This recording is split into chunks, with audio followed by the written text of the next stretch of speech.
Welcome to My Life Japan, the show about the foreign experience in Japan. I'm your host, Alan Welch. Today we have a funny story about a guy going to a Japanese doctor, 90s TV shows, sexy nurses, and of course, dreadlocks. That doesn't make sense. それでは始めましょう。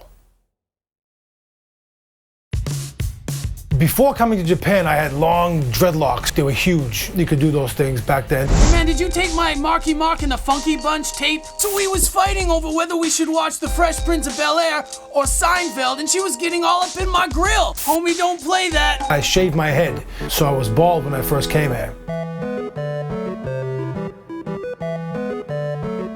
And realized that I had a big cyst on the side of my head from where I had this one favorite dread I used to twirl all the time. It looked like a witch's wart. It was disgusting. So someone recommended a doctor up in Saitama, maybe like an hour from where I lived, and the guy didn't speak much English, and he had a really hot nurse. The doctor asked me what the problem is, and you can tell that he's not sure what to do exactly. He's looking, he gets I thought it was a pair of forceps or something, and he gets them and he starts just milling around my head, and all of a sudden he just takes what I thought were forceps, but were actually scissors, and just leaned in and just went to snip at the side of my head, and it was a miss. It didn't get the whole wart. So next he put my head down on a table and got out some metal wire and tied it around the wart, and he tied it around and yanked it and yanked it and yanked it, and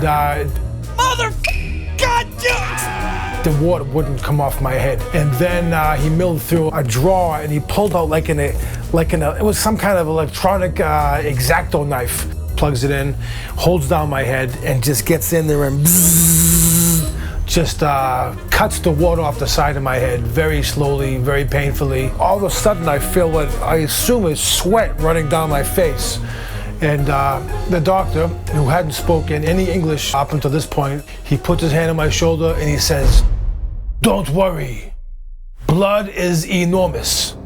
I reached up and touched the side of my head and looked at it, and he was correct. The blood was enormous. I had a bit of a panic attack. Then he just put on, he just stuck a Q-tip in there and half a cotton swab and wrapped it up with a tissue, scotch tape, wiped my face, gave me the bill. So I walked out into the waiting room to pay for my bill, and I had not realized that this doctor was a pediatrician. Whoever recommended me hadn't mentioned that or didn't know that. I'm out in the waiting room, and it's all mothers and their children, and all the children are just crying their eyes out because they heard the grown man in there screaming his head off in a foreign language, maybe throwing around a few four-letter words. It was traumatic for them, and it was traumatic for me, though I must say every visit to the doctor since then in Japan been okay. Don't worry, subscribe. Do you have a favorite doctor's visit story in Japan? How about a favorite 90s TV show or song?